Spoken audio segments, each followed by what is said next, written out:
Innovation is in our veins. Soon the whole world will know our names. Sharing our knowledge and freedom reign. We here for the people, you know it's our way. Setting foundations is part of the dream.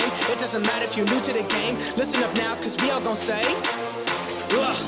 elevate, elevate, elevate, higher, elevate, elevate, elevate, higher. We gon' rise up, we all gon' shine. Work through adversity, stay on the grind. Elevate, elevate, this is our time. Elevate, elevate.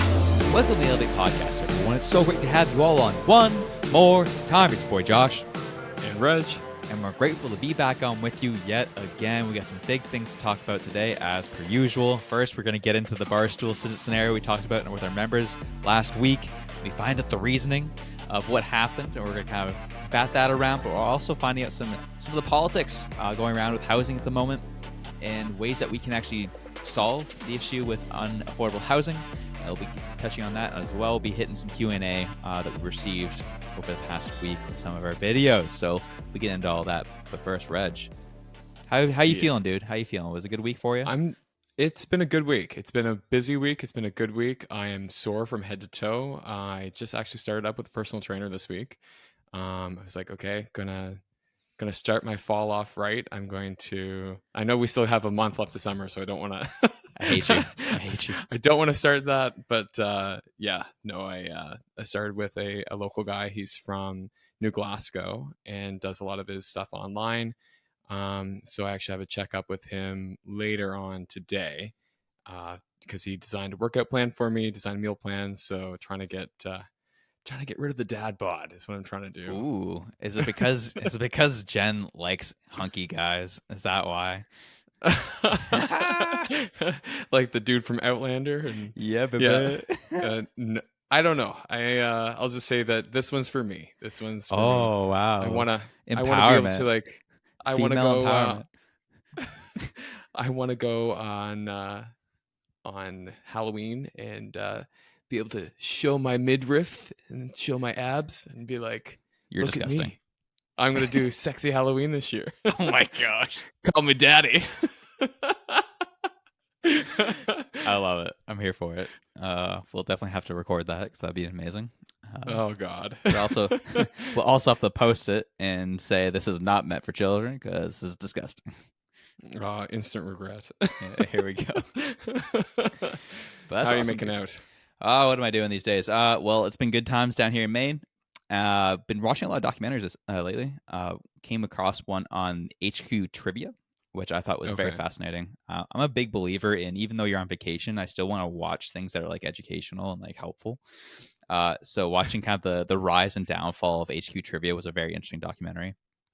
Yeah, not binging that. What is it? The Summer I Turned Pretty? Is that what you? Dude, I already caught up on that sucker, man. I already caught up. I'm waiting for the next episode. Last episode had a very interesting ending, so I'm waiting. Okay. Still waiting for Friday. But yeah, I'm not gonna lie. The other night it was my 9-year wedding anniversary. Woo! And Jen and I, we were like, okay, we're just going to have a chill night, maybe watch something on TV, which we never do. And I was like, well, Josh has been talking a lot about this Summer I Turned Pretty show, so we opened up. I think it's on Prime, right? Yeah. And opened it up, looked at it, and I was just like, I can't do it. No. We ended up watching, I think it's called The Proposal with Ryan Reynolds and Sandra Bullock. That's a good one. It was pretty good. You kiss her on the mouth. Yeah. We enjoy our rom-coms. But I don't blame you. There's some good ones out there. Yeah. But no, I don't think I can do The Summer I Turned Pretty yet. Dude. Maybe in a moment of weakness. Maybe in a moment of weakness. But are you just scared because it'll be the gateway to watching the Barbie movie? Oh God. It's the gateway drug to Barbie movie. Why? Have you watched Barbie now, have you? Heck no. Get out of here. I just had to listen to my wife and all of my in-laws talk about it for the past 72 hours. So oh my God. My grandparents have been on it too. Like they haven't never watched it. And I'm just like, this movie is designed for women. It's been made by women. Women love it. Can we just leave it alone? Like, why does it have to be a topic of conversation? Because it's for everybody, apparently. Well, you know what? So, sure, cool. But the thing is, like, my grandparents are just like, this is just this new wave of satanic influence on the people It's like, oh my God. It's like, oh, you guys, like, Pink is the new red, baby. apparently, they're like, there's just like demonic influences through this whole thing. And it's like, man, Could they name any? this flavor of religion just needs to needs to be sunset quickly. True. But, yeah, it was. I mean, speaking of Christianity and entertainment and movies, the movie I actually personally can't. I'm a huge fan of horror. The one I cannot get myself to watch is Talk to Me. VeggieTales. No, but Talk to Me looks absolutely terrifying, and my wife went to go watch that with her brother, and I just like, there's like, hey, you want to come with? And I was like, you know what? This is the one I just can't. I can't get on board with. It's a I don't little know too anything about it. dude. The trailer is terrifying. It's a mind bender in a lot of ways. Okay. Like not in so much of like it's not a psychological thriller, but just like it does make you think. At least that's what I understood of it. But it's like, Is it seance, Ouija board type okay. stuff, right? So it's wild. That kind of thing doesn't even faze me a little bit. Like when Paranormal Activity came out, everybody was like losing their mind. I was like, yeah, doesn't really do it for me. Now Silence of the Lambs, where somebody's going to eat somebody, that gave me nightmares for like months. Like that does it for me. Like if I feel like that's a real possibility that something could happen like that, like, oh man, I remember in high school we were looking up different Elizabethan era stuff for English class. And one of the things I found was this like serial killer that like would go steal kids, eat them, and then write letters to their parents about how they tasted. And that like to this day is like the most terrifying thing that I've ever experienced. And it's like burned into my skull. And I'm just like, okay, the grass is green, the sun is shining, everything's okay. People aren't eating people. Dude, that's wild. So for me, like I'm totally okay with like movies like that, or like that, just that idea. It's when the potential threat is invisible. Those are the ones that get me. I'm like, I can't deal with that. That one messes me too much. We're a complete opposite then. I'm like, invisible. Let's Who cares? go. Let's go. Also helps with our belief systems are drastically different, so I think that has a huge part to it. That's true. That's true. I'm all about the tangible. You're about the non-tangible. Yeah. So dope. Yeah. So I guess as we move on here, we talked about it a little bit last week, but this whole speaking sale, of tangible assets, holy jumping. So yeah, Barstool sold back to Portnoy for $1, $500 million asset sold back to Portnoy for $1. I know. Like, I couldn't believe that. He's like, yeah, I just, paid the $1 for it. It was a good deal for them. And I'm like, how is that a good deal for them? Well, so I did like an emergency podcast for the members only last week, kind of breaking down the idea of the deal and what happened. And for the most part, you have an understanding too of what happened. Yep. But so that we break it down for everybody, give kind of a fast track everyone. This deal initiated back in 2020. It then solidified and finished in February of 2023 of this year. And the reason why Penn was making this move is they wanted Barstool and their clients because they were creating their own sports book. Then they also purchased the Score app here in Canada, which also they wanted those customers to be able to have betting within the platform. So they're kind of going down this this road of just being a big sports book. Then the opportunity came up after the purchase of the full purchase of Barstool, where they could have the rights to ESPN's audience. Mm-hmm. So they were in talks with Disney for a $1.2 billion rights contract that they could be the official sportsbook of ESPN for the next 10 years. And when you look at that on surface, it kind of seems crazy. But then when I started breaking down the numbers, I can see why they made the move. So they wanted to do this deal with ESPN, and obviously the parent company being Disney. And Disney said, we're not doing the deal if Dave's name is in the contract. Not doing it at all. And so they said, well, the sports betting app or sports betting industry is a $14 billion a year industry that we want to stay in. Should we wash our hands with Barstool and just go after this ESPN deal? And ESPN has access to 24 million people. potential customers. So even you get a fraction of that, that's gonna be a lot of money. So they said, you know what, we're getting rid of it, and they sold it back to Dave Portnoy for $1 and moved on with the deal with ESPN. So they paid $500 million for it. They sold it back to Dave for $1, so they pretty much gave up $500 million, but they also took on another $350 million in debt with the sale. So they pretty much, it was close to $1 billion of a wash, $850 million. Isn't that insane? That's bonkers. That just poof, gone. Yeah. So that's where the deal stands now. What's going on? And Dave got on first chance, got went to Fox Business, started talking about the whole thing, and he gives a nice breakdown of what happened because it's funny to hear it from his perspective and his words or his lips. And now he has he just received $500 million, and now he just received another asset worth $500 million. So I guess if we do the math, he's officially a billionaire, maybe. Yep. Isn't that wild though? I just love how nonchalant too. He's like, "Oh yeah, I just bought it for $1," and he's like, "Taylor Swift's cool. I really like her." And it's like, what? Wait, go back to where you just acquired a $500 million company plus got $500 million and only had traded $1. Like, shut up about Taylor Swift right now. Like, what? Like, how do you do that? It was the move of the century, and he wasn't even. Yeah. He didn't even try. Like, it's not even like what Elon Musk did to buy Twitter. It was just like it just happened to Dave. He's like, all right, cool. I guess I'm an issue for some, so we move on. And I know. Isn't that amazing? Being paid because you're an issue. Like, I love it. I can't wait for that to happen to me sometime. Yeah, seriously though. Yeah. Man. So I think it's good for Dave. I'd be curious to hear everyone's perspectives on who wins in this, because I think I did the math. Like, it could get to a point where we're getting a $300 million a year just with the ESPN deal. Sorry, what was it? They could be making close to $200 million per month with the ESPN deal. So over time, it could work out very well for Penn to make this move. So I'd be curious to see if that does happen.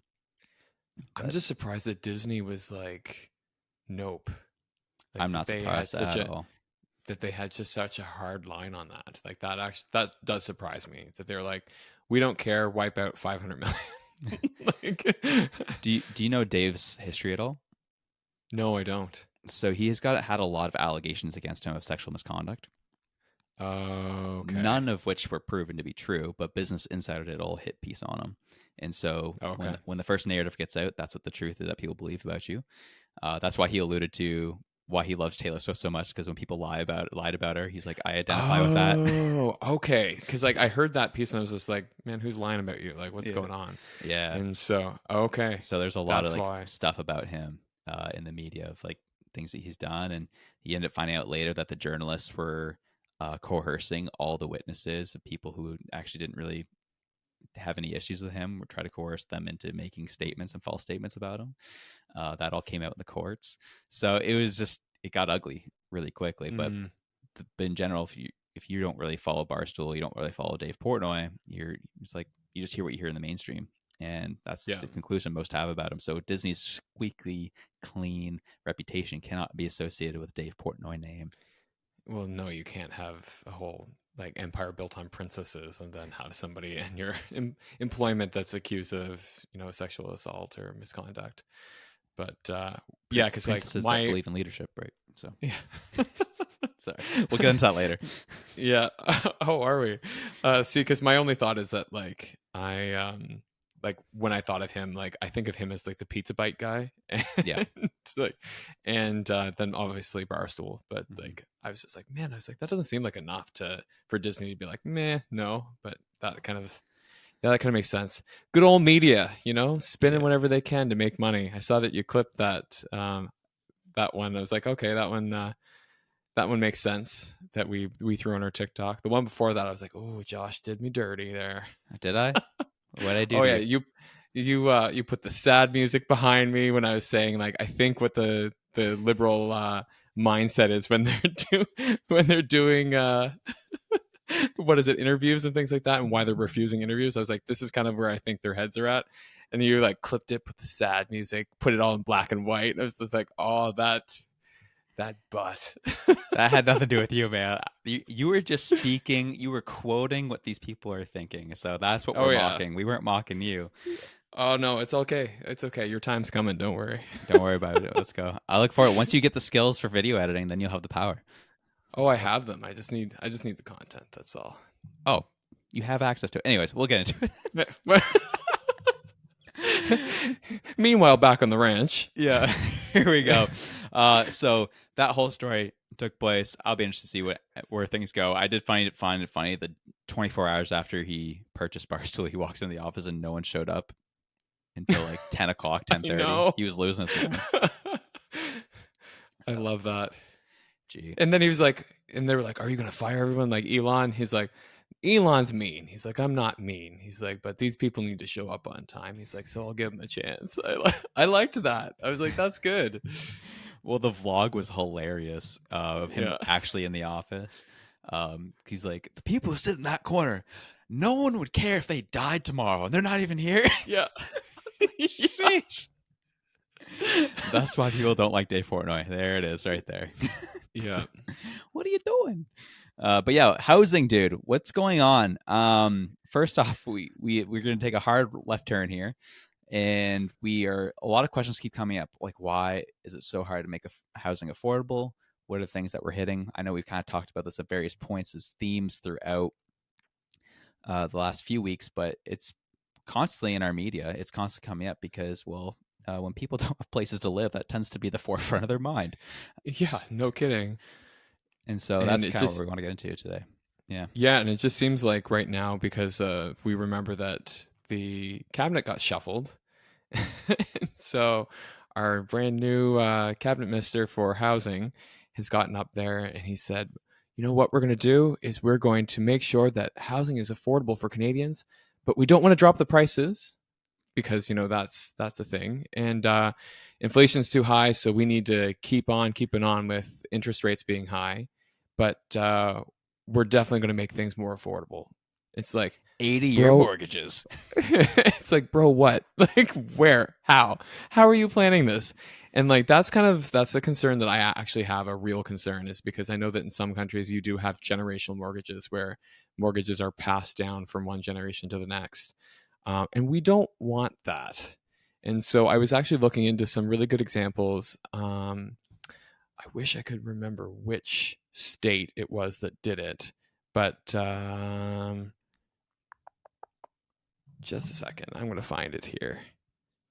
Yeah, well, Minneapolis. That's it. Oh, yeah. So Minneapolis actually changed their zoning laws, changed some of their building code requirements, and made it really, really enticing for developers to build in Minneapolis.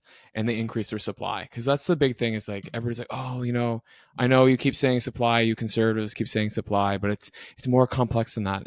It's really not. It's actually not. And there's a couple different media outlets that talk about this, and a couple different really good TikTokers, YouTubers, people on social media that are like heavily invested into the economy, finance, understanding what makes things tick in our country. And so one in particular, his name's Daniel Foch. I don't know if I'm saying his last name correctly, but we'll find him and share him for you, because he's awesome and he's really good follow. So shout out to him. But he went on to talk about Toronto, actually, their housing market. And he was saying, like, if we just upzoned things, if we start actually encouraging supply, he's like, this is the solution. And the TV hosts that he was being interviewed by, they were like, oh, yeah, you know, whatever, supply. We hear that a lot. It's like, but it's true. And then, like, looking at a couple different other media articles, like talking about immigration, because I know we had talked about immigration last week, about maybe putting a pause until we have homes for everyone. And that was one of the things that they were saying is actually really driving up housing prices right now, is just because we have such a competitive market with people coming into the country, and they're required to have a certain amount of money to come with, coming in, you know, from all over, buying up houses that are at exorbitant prices. And so it's artificially just like creating this crazy housing market that we're seeing right now. And so what they're saying is that if you just upzone, like change things. So what upzoning means is like allowing more density in existing spaces. Because what happens is that you have protected parts of cities. Like Halifax is really bad for this. We have protected parts of the city where it's like you can only have a house that can only serve one family. You can't put rentals in it. You can't do anything like that. And so what that does is it de-incentivizes people from actually creating extra space. And I understand the reasoning, like the thought process behind. There's like two reasons. One is really selfish because they're just like, we want to keep the character of our neighborhood and we're all rich and this is how we want to live and la di da. The other reason though is that people are like, we don't want somebody to come in as developers and just start buying up all the single family homes and demolishing them all just so they can put up these massive high rises.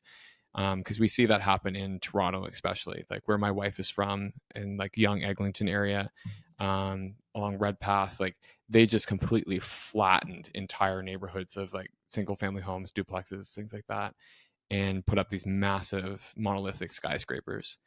And so it does really destroy the character of a neighborhood. But what you can do is you don't have to go all the way and you don't have to have nothing. If you go halfway and just upzone a little bit so that people can put rentals in their basement or a backyard suite, and backyard suites are something that like council is actually working on right now. So creating that infill density is a good solution. And then again, like I said before, it was really fun to hear about Minneapolis like changing their development standards and reducing the one of the things they did is they reduced the development taxes that you pay. So for anybody who doesn't know, when you are going to develop a property to turn it into housing or any kind of asset, you actually have to pay the municipal government a percentage of the value as a development tax. And so they actually were just like, nope, we're wiping that out.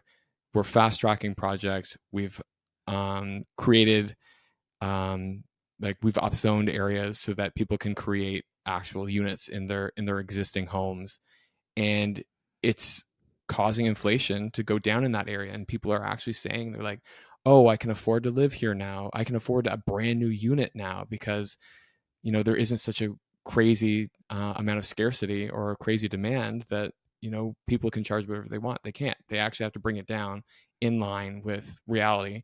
And developers are happy because they're like, we can actually charge lower rents because we're not getting taxed out the ass. Or sorry, sorry, get a little passionate there, but but they're just not getting taxed the same way. So anyway, just a really cool way to look at it. Supply is the answer, even though people don't like it. It really is supply. It's an amazing simple formula that a lot of people just I think the issue is because it's been talked about so much, they start growing a blind spot to it, thinking that can't be the only solution. And it's because it's such a huge problem to overcome that, of course, it's not going to be all done all at once. But the problem is people aren't even trying. Yeah, that's exactly. And it's like, I'm just thinking about like the housing app that they shout out tried to do. Yeah, tried to do in this province, or that they are doing in this province. And yet, like I actually, where I was sitting on a sector council in Nova Scotia, we have these bodies called sector councils that represent different industries.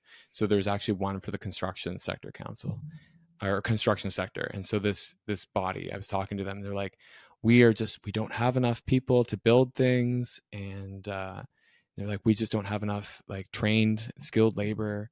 And then there was an article came out in the CBC that was saying that immigration is what we need to solve our skilled labor challenges. And it's like, but it doesn't.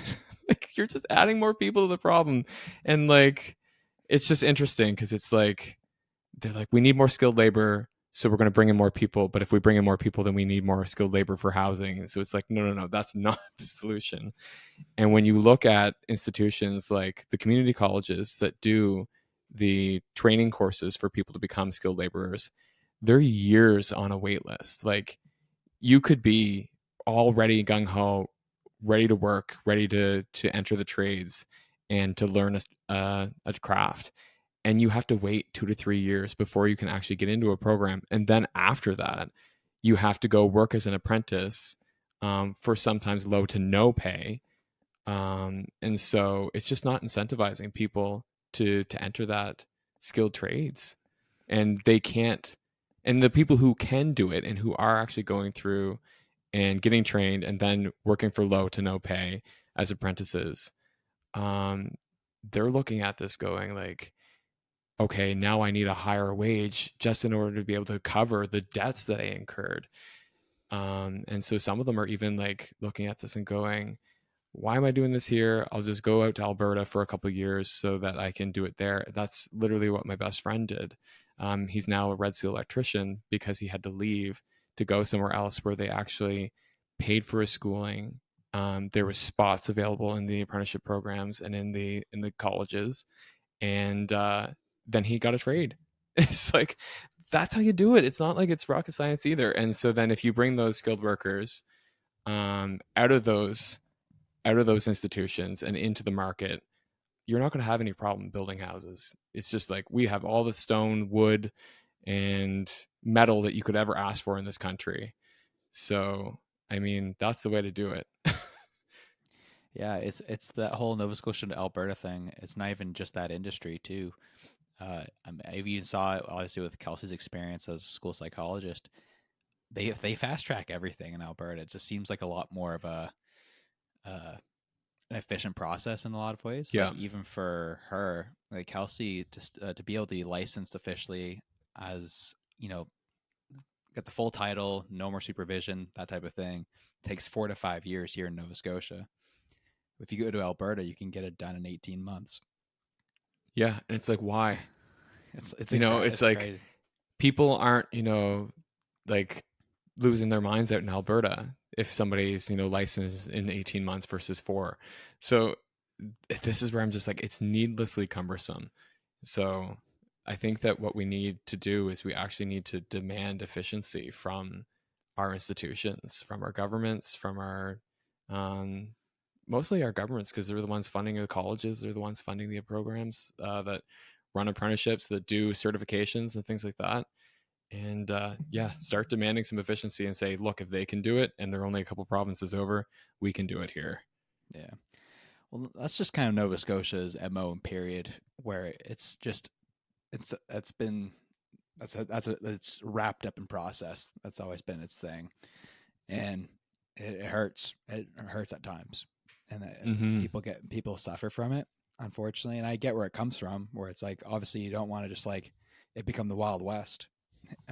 People just who shouldn't be getting certified are getting certified. And how's they're collapsing on people? Like, you don't want that.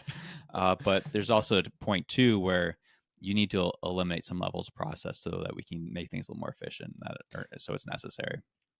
Yeah, and in emergent times, like sometimes you take and you weigh the risk. Like I know that like people were all upset when Halifax Mutual Aid were building those sheds that they were allowing the homeless folks to live in, and our city was like, we can't have these homeless people living in sheds. This is awful. Like, this is terrible. This is unsafe.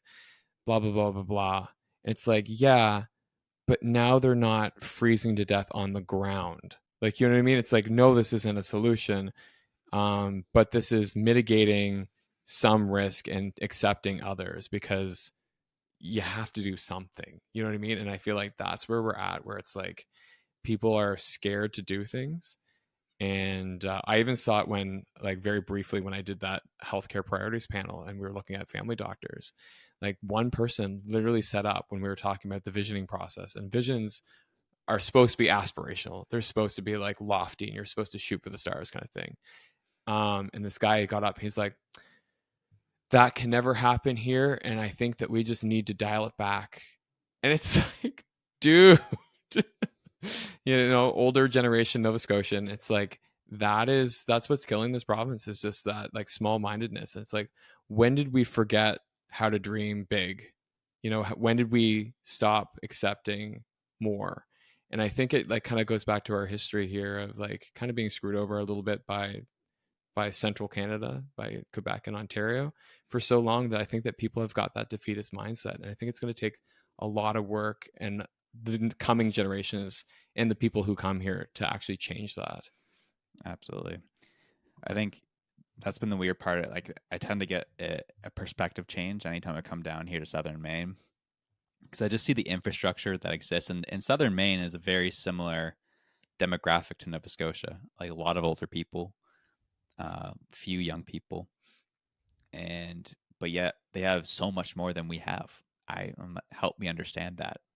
Like, it just there's there's grocery stores literally everywhere, like a plethora of housing, like um you have, like, obviously this is a touchy subject, but you have an amazing hospital here in town that's technically, I guess, in Canadian terms would technically be considered rural, but like it's it's an amazing hospital and people get the service they Mhm. need very quickly. And so it's just different things like that where I'm like, if this was even say I'm even out in New Glasgow, like, you have some things, but it feels like you're kind of out on your own and you don't Yeah. feel too connected with the rest of society. Whereas here, like, we're easily 2 hours, 2.5 hours outside of Boston and just on the coast, and an hour and a half from Portland, which is the next closest big city. And but there's just everything is interwoven. It's easy to get places. Highways are like the byways and the highway system is very efficient. Like, you can get anywhere, and you're Yeah. technically in the middle of nowhere. And so that's the part I don't understand. Or even like the beach culture here. We're making jokes about this a couple weeks ago. I'll start taking videos, dude. Like, it's crazy the amount of stuff that's just like so densely packed into this one stretch of street. Like, all the pizza places you could want, all the restaurants you could want, surf shops, everything. Like, I'm like, you would never see this in Lawrencetown. Like, Yeah. Lawrencetown is just, there's nothing there. I mean, the waves are great. The rocks that make up the beach are great, but there's nothing else really around it aside from like a little cafe. Yeah. So it's just this mentality, like, to continue to wrap really cool things in infrastructure is really cool to see and be a part of and watch. So I also had to drop some crazy knowledge bombs on my American in-laws about Canadian mortgages. Oh, I love doing that. Dude. I already told you about like July 4th going down in 2012 to Boston. Something that I noticed about Boston too is we were staying in a small town called North Andover, which is about 45 minutes outside of Boston. And there was a train station. Like, going into Boston, there's train stations everywhere. Yep. You're never disconnected. So I think that like connectedness too is like really important, because like when I think about Lawrencetown, like Lawrencetown is disconnected. You either have to have a car or you're not getting there. Yeah. And so like I know that our government keeps, and our municipal government keeps talking about the fact they're like, well, we can't build this transit infrastructure that everybody wants, because if we did that, it would be too expensive. We don't have the population to support it. It's like, well, you'd actually see people start living farther outside the city, I think, and be able to afford things, and things would be growing at a faster pace if you had better transit. But even something to connect Truro to Halifax, because the amount of people I know that travel from Truro to Halifax, it's insane. Yeah. Like, It's think huge. think of all the carbon you're burning there. Yeah. if you want a solution for the environment, look into things like that. But yeah, Yeah. July 4th being down there in 2012 and having to tell them that no, you didn't win the War of 1812. Oh no. He's dropping that one. Yeah, the Yeah. one thing I was talking about, specifically coming back to the housing debate, is the fact that you have to renegotiate your mortgage terms every 5 years maximum. And talking to my father-in-law, who he's like, yeah, like, life's good right now. I locked in at 2.99, a couple years ago, and like, if I have to like pay what they're paying now, I wouldn't be able to afford this house. And I was like, yeah, when's that over for you? And he's like, oh, it's up in 30 years. I'm like, no, like, your mortgage terms, like, when are they up? I'm like, 30 years. Like, that's how you negotiate mortgages here. Like, you don't have this 5-year cap crap. What? You can negotiate one rate for 30 years. I'm speechless. Like, Isn't that crazy? why do we not have that? Well, I think it comes down to the weird relationship the government has with their big banks. Yeah. Because like that's what my father-in-law said. He's like, wow, yeah. He's like, I'm sure my bank would love to have for me to have to renegotiate here in the next couple of years to be able to get me at a higher rate. I'm sure they'd love that. Yeah, exactly. It's bonkers. So I'm like, yeah, he gets this 2.99 till Indefinitely until he virtually. changes. Yeah, Yeah. until he changes his mind. Hmm. And that would actually create competition too, because then like if you had locked in at a lower rate and another bank wants to get your business, like they would actually have to offer something competitive. They wouldn't be like, well, screw you, you're toast in 5 years anyway, so we'll get you then. Like, you know what I mean? Like, oh wow. So I'm curious What what is the the downside? that's what I'm saying is I'm curious what the economic policies and ramifications of that are. I need to look into that a little more because I'm curious. I do have like a friend of mine who works like heavy, like high up in one of the big banks, and he gave Hmm. me like a reasoning for why they do it this way and why it's better. Okay. I just never remember it actually resonating with me, and thus I forgot it. So I want to touch base with him again on that because it just seems like the only person that benefits is the banks. Yeah, exactly. Is that our main man Manny that you're No, referring to? Oh, okay. no.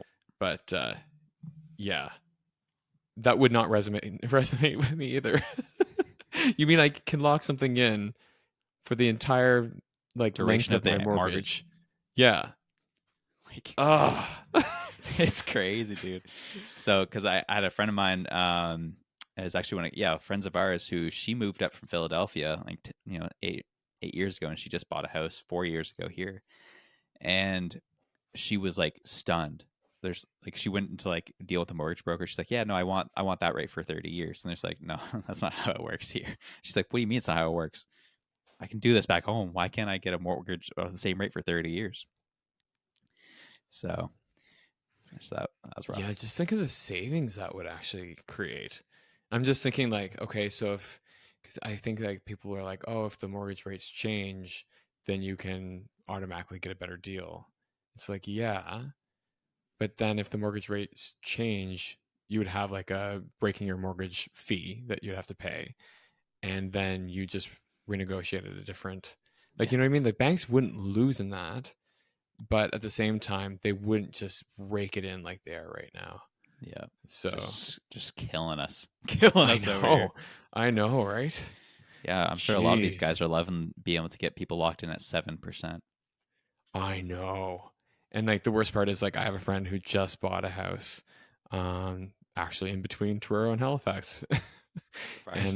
And yeah, looking at the fact that they're gonna have to commute quite a bit. And I was like looking at the travel time between their house and my house. I'm like, ooh, hour and a half. Cool.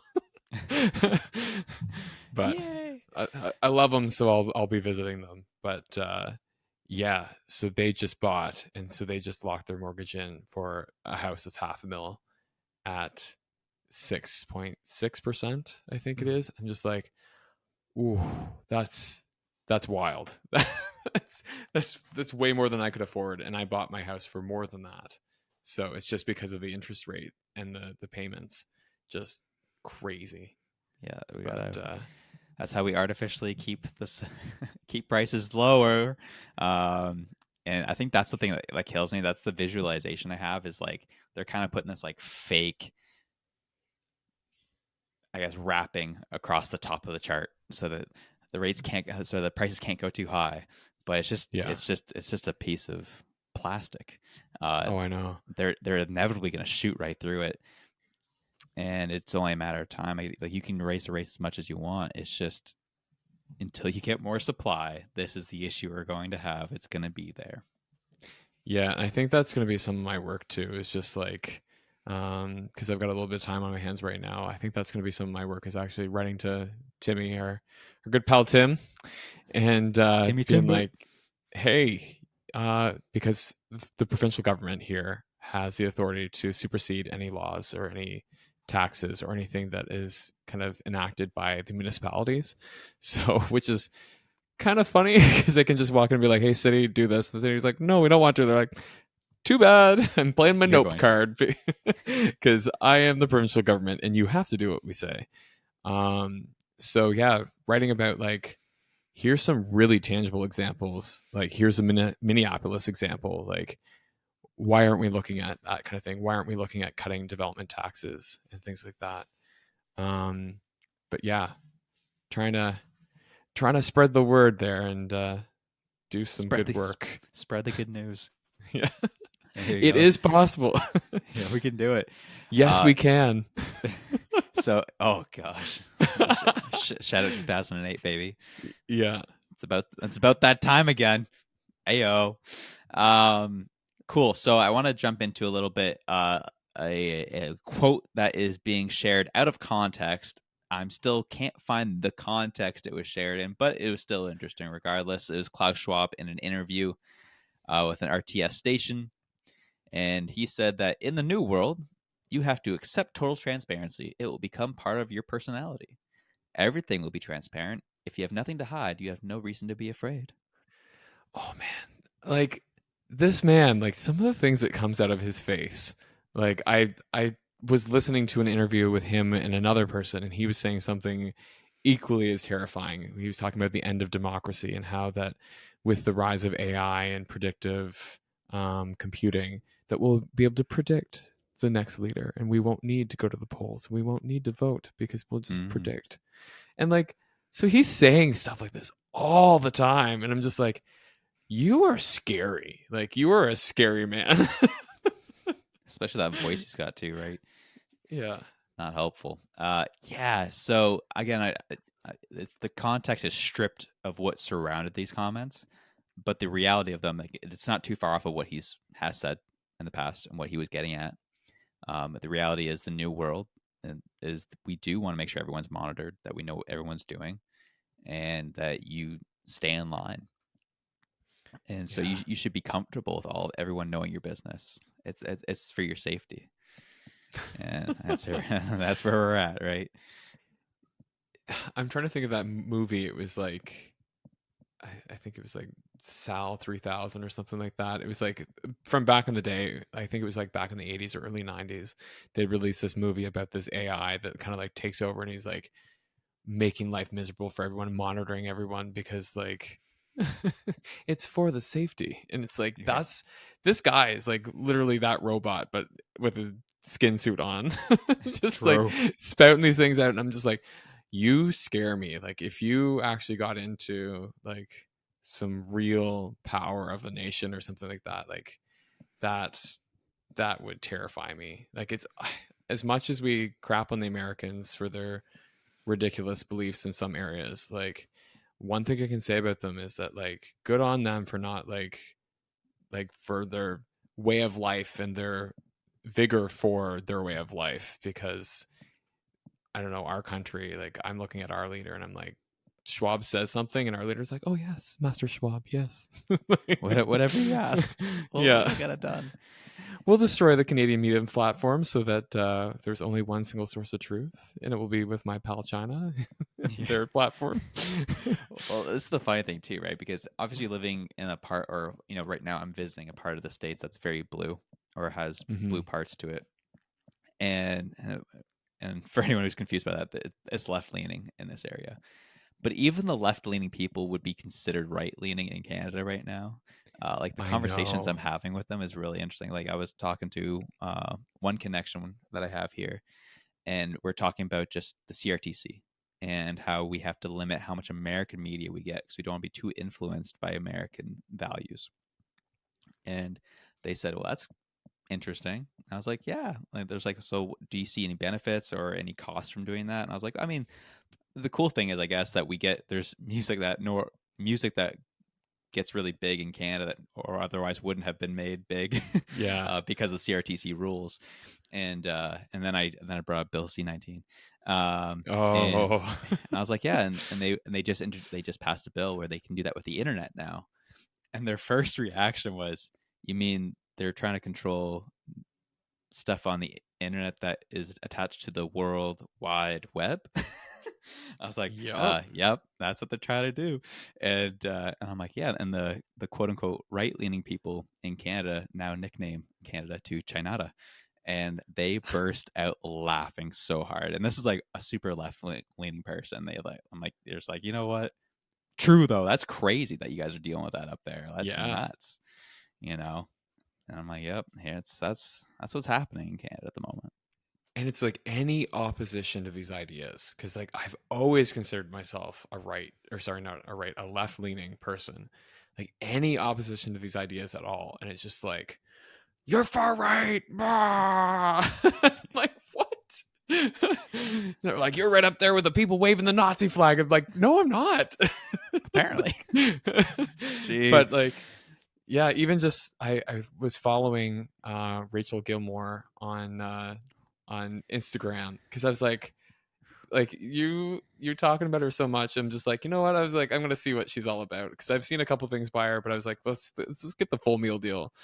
And so some of the things she said. So there was the wildfires that just happened in Hawaii, which is really devastating. We can understand that intimately, having wildfires just in our backyard. Um, so heart goes out to those people in Hawaii that are dealing with that. And there's been a lot of lives lost actually there because of it. And so you have some media factions that are like, it was caused by space lasers. It's like, no. You can see that the planet is warmer than it was before, that things are drier, and people are just done with burning stuff. And so when people are done with burning stuff and it's super dry out, then you create fire and you create wildfires that are devastating. But somebody had photoshopped this picture, which is, it's like a environmental phenomenon. It's called a light pillar. It's like when the sun catches like water particles in such a way that it makes like a pillar of light coming from the ground. So they had like photoshopped that and overlaid it on like a picture of this town from Hawaii, and they're like, see the lasers from space. And like people are just like, oh my god, they just told us aliens are real, and now we've got these space lasers setting fire in Hawaii. It's like, what? So it's like, first off, if like alien movies have taught me anything, the space lasers are not going to Hawaii, they're going to New York or to California. Like, come on. But anyway, yeah. So basically that was a little bit of a tangent to say that like she kind of did a little commentary on that, and it was really well done. And then I was listening to her commentary on The Convoy, and she was like, this is the most important 3-part series I've ever done. I'm like, okay, this ought to be good. And so listening to it, she was like, there's a growing far right movement in Canada that's like bubbling beneath the surface. And it's like, okay, so first off, it's like, not everybody who doesn't want, to take a vaccine is far right. I took the vaccines. I'm fine. That was my choice. That was my bodily decision. I made that choice. If somebody else didn't want to, that's their choice, because I believe in bodily autonomy. But she was just like equating that to just like, these are far right people who want to destroy our country. It's like, we need to get rid of them. I'm like, but you just said that now this like mindset is growing. It's like, so if it becomes the popular mindset, then would you not be the the fringe minority? Like, but like, cause painting it as if it's like this like weird sect of people who are underground using the dark web to communicate and like all this stuff, like it was wild. And it's like, no, I think that there's people who just have different values that are not the same as yours, and like, and a whole buffet of values too. It's like, it's not even it's like this single hard and fast rule. It's like people have all different values all along the spectrum, but it's like everybody who's not in that top 10 percentile is just immediately lumped in as far right. And so, and it's like, that's why things are bubbling beneath the surface. It's because like, if you disagree with one thing, apparently you're the worst. So well, this is why I also believe that things are bubbling beneath the surface, as right wing mentality is growing, is when you shift the Overton window so far to the left that everything to the right of it is far right. Of course, it's going to be growing. That's just how things work. yeah, So yeah, like you keep telling people that they're crazy for believing very logical things. I guess, and if they disagree with you, you are right wing or far right, then yeah, of course that's going to be the predominant mentality, because yeah. people are, for the most part, are reasonable and they believe reasonable things. and now you're telling very reasonable people that they're crazy, then they're gonna have an issue with you. Well, and that's the thing, and like that's exactly my stance. It's like I've often said, like, I'm an optimist, I'm an altruistic person. Like, I believe that people, for the most part, like the bulk majority of us, are good people, want good things for each other, want good things for ourselves, and good things for the future. You got that crappy, probably like 10% that are like giving everybody a bad name, but for the most part, I'd say on the whole, people are pretty good. When you start with this narrative of like these far right awful people, you're creating that othering scenario that we've talked about before, and it's just like you're making things bad. It's again that idea of like fueling the fire, creating division, sowing dissent. It's like we don't need this. Stop doing that. It's like that whole idea, like you said before, when you said this, it's like stuck with me like ever since. It's like the left left me. Like, that's what I feel like. It's like, my people, come back. Like, you're going a little too far over there. Like, just come back a little bit, recognize my humanity, recognize the humanity in others, and start living into some of these values that you're preaching rather than standing at your pulpit. So, but yeah. Amen to that, brother. Couldn't agree more. I guess to cap things off, you found some interesting information on the things that are happening in Nova Scotia. Speaking of far right groups coming to Canada, we have something and to share with y'all. Yeah. Physical divides. Okay, so this is really cool. This is something that I actually want to go see now. So there's a group on TikTok that go around to different sites in Nova Scotia and kind of like highlight the best areas.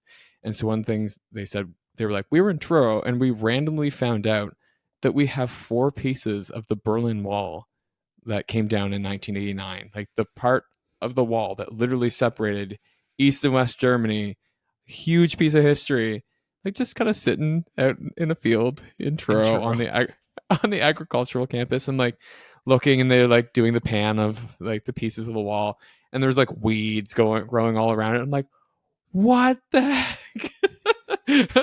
This is like a huge part of history. This is like Division 101. Like, we should be learning from this. This is really cool. So that Classic will be Scotia. something. Yeah. Like, that's the thing, is like Nova Scotia has so many cool and like hidden gems, I think. And I think that we're doing a bad job marketing things. We're doing a bad job resourcing things, putting infrastructure, like you said, wraparound infrastructure, like just like recognizing the things that we have. And when I saw that, I was like, that's really cool. Now I want to take a little jaunt up to Truro and check it out, because I think that'd be really cool to touch a piece of physical history in front of you. And it's only an hour away. So check it out. It's, like I said, at the Dalhousie Agricultural Campus. And maybe if enough people are like, hey, this is kind of shameful that we've got this really amazing piece of history here and that we're not, doing more to preserve it or put it on display. So Totally. we love some shame out here. We love some shame. I mean, it's when you sent it to me, I thought that was incredible that we have that piece of history in our province, but 2, also wasn't surprised that no one knew about it. Yeah. Got to do better. Gotta like I said, promote the things that we have and the really cool things that we have. Because like for me, like I said, like that is a day trip that I will now take and go see. And maybe I'll stop at like a restaurant in Truro. Maybe I'll like grab some gas there. Like, you know what I mean? It's like, this is how you strengthen local communities. It's by, showcasing the assets that they have. So True. Absolutely. All right, I'm like getting distracted as we end the near of this episode with the World Economic Forum is officially trending on Twitter right now. And like there's some weird clips coming out that I'm just going to archive all of these and wait till next week to share them, because they're very interesting. Yeah.